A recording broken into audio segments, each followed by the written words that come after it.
আল্লাহ আল্লাহ পাক রব্বুল আলামিনের দিদার যাইও বলে নাই। সুবহানাল্লাহ। আল্লাহর সাথে ওয়াদা, আল্লাহর সাথে বললেন ইয়া আমার আল্লাহ আমার উম্মতটা যেন জাহান্নামে না যায়। আমার আল্লাহ বলতেছে কোনো সমস্যা নেই, কোনো সমস্যা নেই, আপনার উম্মতের চিন্তা আমি করি, আপনার উম্মতের নাজাতের ব্যবস্থা আমি করব। সুবহানাল্লাহ। এভাবে 27 বছর আমার নবী রাহমাতুল লিল আলামিন নবী মেরাজ কাটিয়ে দিলেন। সুবহানাল্লাহ। আমার আল্লাহ পাক রব্বুল আলামিন আমার নবী রাহমাতুল লিল আলামিনকে নবী যখন আসবেন মেরাজ শেষে, তখন আমার নবী রাহমাতুল লিল আলামিন নবীকে নবীর উম্মতের জন্য আল্লাহ পাক রব্বুল আলামিন 50 ওয়াক্ত নামাজ দিয়ে দিলেন। কত? 50।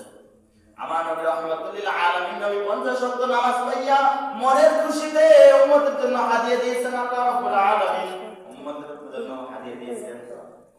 আল্লাহ তাআলা নবীর মনের খুশিতে নবী আসতেছিলেন, ষষ্ঠ আসমানে আসিয়া হযরতে মুসা আলাইহিস সালামের সাথে দেখা হয়ে গেল। মুসা আলাইহিস সালাম বলতেছেন ইয়া রাসূলুল্লাহ ইয়া হাবিবাল্লাহ নবী গো, আল্লাহ পাক রব্বুল আলামিনের কাছে দিদার দিয়েছেন, আল্লাহ রাব্বুল আলামিন আপনাকে কি হাদিয়া দিয়েছেন? আমার নবী রাহমাতুল লিল আলামিন বলতেছে ও মুসা, আল্লাহ রাব্বুল আলামিন আমার উম্মতের জন্য 50 ওয়াক্ত নামাজ হাদিয়া দিয়েছেন। সুবহানাল্লাহ। মুসা নবী বলতেছেন ইয়া রাসূলুল্লাহ ইয়া হাবিবাল্লাহ নবী গো, আমার উম্মতরা অল্প দুই ওয়াক্ত নামাজ আমার উম্মতের জন্য ফরজ ছিল, আমার উম্মতরা এক ওয়াক্ত দুই ওয়াক্ত নামাজ ঠিকমতো আদায় করত না, অলসতা সরস্বত করত। ইয়া রাসূলুল্লাহ ইয়া হাবিবাল্লাহ নবী গো, আপনার উম্মতরা হবে অল্প বয়স, তারা শক্তিতে হবে দুর্বল, তারা কিভাবে এত 50 ওয়াক্ত নামাজ পড়বে? ইয়া রাসূলুল্লাহ ইয়া হাবিবাল্লাহ নবী গো, আপনি আল্লাহ পাক রব্বুল আলামিনের কাছে যাইয়া বলেন আল্লাহ পাক রব্বুল আলামিন যেন আরো কিছু কমাইয়া দেন। সুবহানাল্লাহ।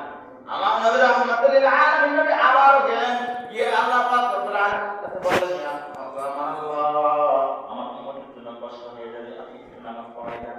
আল্লাহ পাক রব্বুল আলামিন 5 ওয়াক্ত নামাজ পড়াই দিলেন, 45 ওয়াক্ত নামাজ।